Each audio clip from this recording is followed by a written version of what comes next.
Our first week on the Skerries, and dozens of birds are arriving on the island. These are only temporary visitors though, as they are migrating birds having a quick pit stop. There is a variety of species, but most are wheatear. Lots and lots of wheatear.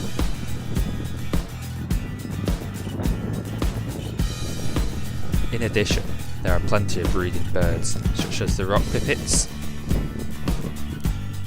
razorbills, at least 3 pairs of shags, a type of cormorant, and our many gulls.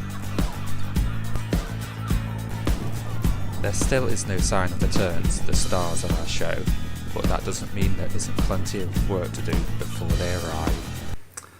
Or you could say, when they turn up.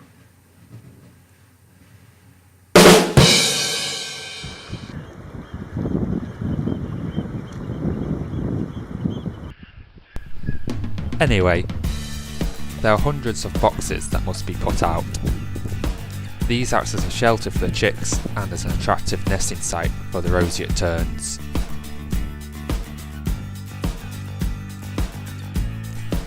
We also make tern decoys to convince this colonial nesting species it's a good spot. To do this, we cut up some vinyl mould and heated it in a well ventilated area till it was melted and poured it onto a cast. Once this was dry, we removed the cast and had ourselves a mould. We then mixed up a plaster and water mix and filled the mould with it. Then we carefully removed it and painted it up. Let's hope the terns are convinced. Along with the tape law I mentioned in my last video, this represents our efforts to bring back the roseate tern to the Skerries, as we are in a prime location, being a short hop over the Irish Sea and Western Europe's largest roseate tern colony, Rockabill. These efforts are funded by the EU Live Roseate Tern Recovery Programme, which also includes things like the gull scarer, biosecurity assessments, and extending the wardening season. This week we also carry out our first survey, which is to count the number of pairs of a much loved species, the puffin. Now puffins nest in burrows, but we have many rabbits on the island who also live in burrows. So how do we tell the two apart?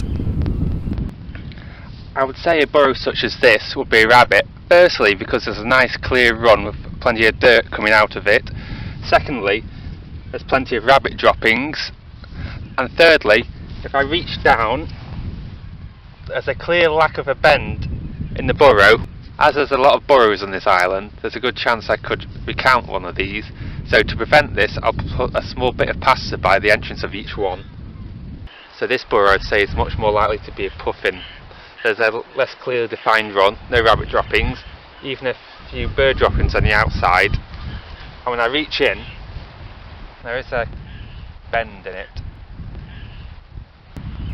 We wear gloves to protect ourselves from any nasty germs in the burrow.